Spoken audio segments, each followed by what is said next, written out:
ay makakaranas ng fire sa kanyang heart. No blood, no fire. Because in the last day, sabi po ni Joel, magkakaroon ng unveiling in the last times ng blood. Ano yun? Yung blood ni Kristo na nag-work dito sa lupa para na sa langit. Now, what I'm saying is to you, because you might think that the key to growing your church is the method and the strategy. No. The key to church growth, expansion of your life, is none other than the right and proper understanding of the blood of Jesus Christ. Do you hear me? Alam niyo po, siguro iba sa akin, Pastor Real, bakit lumago ang simbahan mo? Alam niyo po, without the knowledge of many people, bago po ako nagpupunta sa isang bagay, pinapauna ko muna yung blood of Jesus. Alam niyo po kung bakit ito napuno? Hindi dahil sa magsasalila yung mga dealers natin. Alam niyo po ba, pag inuna mo na ang dugo ni Kristo, ang dugo ni Jesus, ang kikilos sa iyong mga ginagawa. Do you believe the blood of Jesus destroyed curses? Sino ko niniwala ko? Imagine nyo, this is my secret that I learned from my pastor. Sabi sa akin, Pastor Cesar Uriel, ano naman ang gagawin ko? Lagi mong iuuna sa dugo. Without your knowledge, bago tayo nagpunta po dito sa Cuneta Astro, nag-pray po muna ako, Lord, alam ko pag nag-network natin kami, talagang ang demonyo guguluhin niya ito. Alam niyo, ginawa ko, bago tayo nagpunta rito, nag-pray ako, testimony ko na sa inyo ito. Inuna ko na yung dugo ni Jesus dito.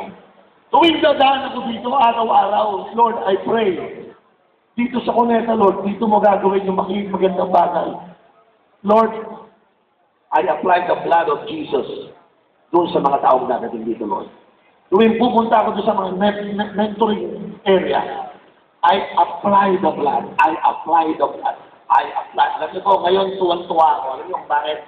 Dito ko napatunayan, Lord, ibang klase. Imagine niyo po, baha sa ating paligid. Are you listening? Yung iba walang pera, nag-relief operation. Pero how come these people are still here? Alam niyo kung bakit pinatunayan sa akin ng Panginoon? Pag inuna mong marunong ka ng application ng blood of Jesus, walang makakapigil sa pinapagawa ng Panginoon sa atin. For you know the blood of Jesus and the power of His blood, if you understand fully by revelation ng blood of Jesus Christ, imposible na hindi mag-apoy ang puso mo. Imposible. Every person who knows how to operate and work with the blood of Jesus, it's impossible that your life will not be on fire. I believe maraming mga tao ngayon nakakilala sa Panginoon because most of the pastors today know how to apply the blood of Jesus in their ministry. And when you apply the blood of Jesus in your ministry, the Holy Spirit is working you closely. At alam niyo po, yung testimony ng ating mga pastors na naglalaguan ngayon, their heart is so on fire. Alam niyo naman, pag on fire tayo, people attract people. Amen? When the people are on fire, sabi ko nga, kung hindi ka naniniwala, umuwi kayo mamaya, sunugin niyo bahay niyo, hindi niyo dahil ma-attract. Kung isang gasolinang gano'n, sunugin niyo bahay niyo. Habang nasusunog ang bahay niyo, ang daming pupuntang tao. Why? Fire attracts people. Ang sabi ni Lord, yung blood, dapat tama ang understanding. Amen? At pag tama ang understanding ng blood, magre-result saan? Sa fire. Yung kasunod, sabi po dito, and pillars of smoke in your life. Parang ang ganda tignan, no? Pag alam ko't kilala ko ang banal na kapangyarihan ko na Jesus, my heart will be set on fire. And when my heart is set on fire, the presence, the manifest presence of God will be in our life. Ano niyo po? Yan tatlo na yan ang kailangan natin mag-manifest natin. Yan dapat ang makita sa generation na nire-raise up natin. Isang generation na alam ang ibig sabihin ng dugo ng Jesus. Are you listening? Listen to this. Itong generation na na-raise natin ay ibang klaseng generation. Bakit? Kasi ito, royal generation to. Bakit royal generation? I want you to hear this very carefully. Alright, still telling us that may dalawang generation. Isang generation that envy against God at isang generation that loves God. Alam niyo po ba mga kapatid, lahat ng na-born again, binigyan na kayo ng Lord ngayon ng isang bagong nature. Sabihin natin bagong nature. Bagong nature. Yung bagong nature na yun, nangyari lang po yun nung ahugasan tayo ng dugo ni Jesus. And God gives you a new creation experience. Yung dugo na yun ang nagbigay sa atin ng bagong nature. Say that word, nature. Tingnan niyo po ito. Bakit ang baboy, paliguan mo, shampoohan mo, lagyan mo ng underarm, pabango, pabangohan mo ulit siya.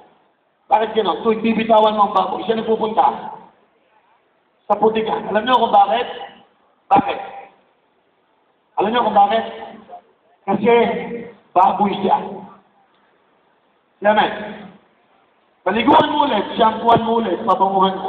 Makaulang, sa pupunta ulit. Sa putik. Bakit? Baboy siya. Bakit siya baboy? Kasi yun ang ano? Nature. Nature. I want you to listen very carefully. Ang sinasabi kong generation na ito, iba na itong generation na ito.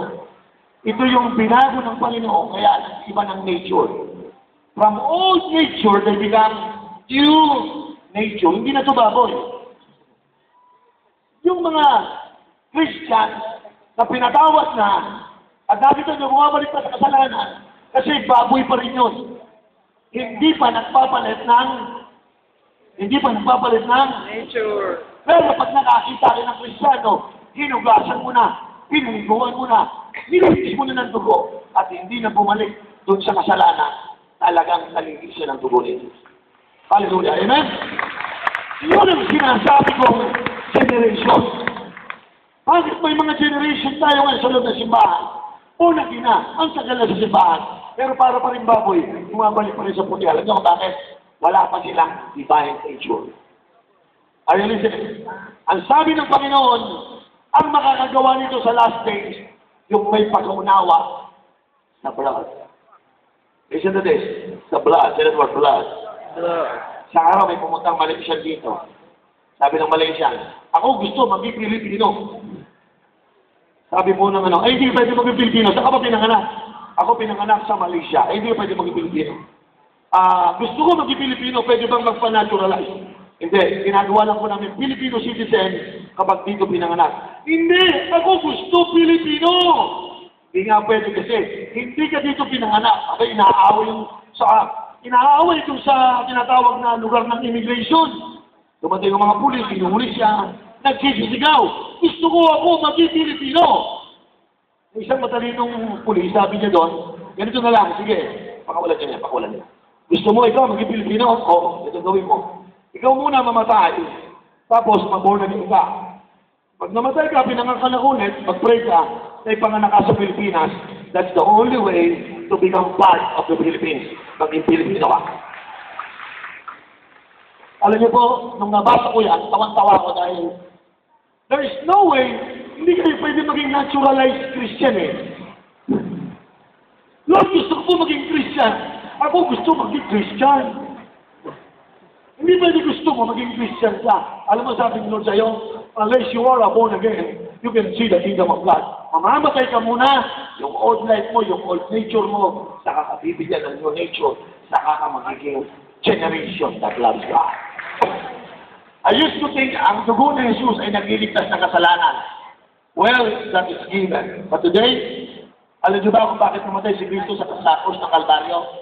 Natutunan ko ito sa Panginoon. Kaya pala siya namatay sa krus ng Kalbaryo para turuan akong mamatay.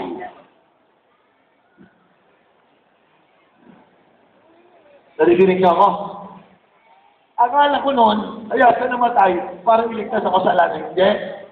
Pag siya namatay, maliligtas ako sa kasalanan. Pero sabi ni Lord, I want to show you how to die. Because when you die, sabi ni Lord, you must be crucified with Christ. Alam niyo kung ano kinu-crucified? The old self.